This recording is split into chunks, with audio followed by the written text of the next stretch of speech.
Hello મિત્રો, કેમ છો બધા? મજામાં? આજે આપણે બનાવશું બીટના હેલ્ધી લડ્ડુ। બધાની પહેલાં બીટને વ્યવસ્થિત સાફ કરી અને સુધારી લેશું।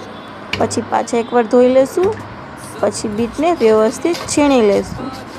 બધું બીટ વ્યવસ્થિત છીણાઈ જાય પછી આપણે ગેસ ચાલુ કરશું અને કઢાઈ મૂકશું। કઢાઈમાં બીટ નાખશું। આપણે 2 બીટ લીધા છે। થોડું વાર ચડવા દેશું, પછી થોડું ઘી નાખશું, પછી સતળવા દેશું। પછી 1 ગ્લાસ દૂધ નાખશું। દૂધ થોડુંક જાજું નાખશું કેમ કે ચડી જાય બીટ વ્યવસ્થિત એ માટે। પછી ખાંડ નાખીશું। ખાંડ નાખી જાય પછી મિલ્ક પાવડર નાખશું। મિલ્ક પાવડરથી વ્યવસ્થિત ટેસ્ટ આવે છે। પછી થોડી વાર ચડવા દઈશું। ચડી જાય પછી એમાં કોપરાનું છીણ નાખીશું। પછી કાજુ બદામ ખાંડીને નાખીશું। થોડી વાર ચડવા દેશું। પછી પાછું ઉપરથી એલચી નાખી થોડી વાર ઠરવા દેશું। પછી આપણે ગોળ બોલ વાળી લેશું। લો દોસ્તો, તૈયાર છે આપણે બીટના હેલ્ધી લડ્ડુ।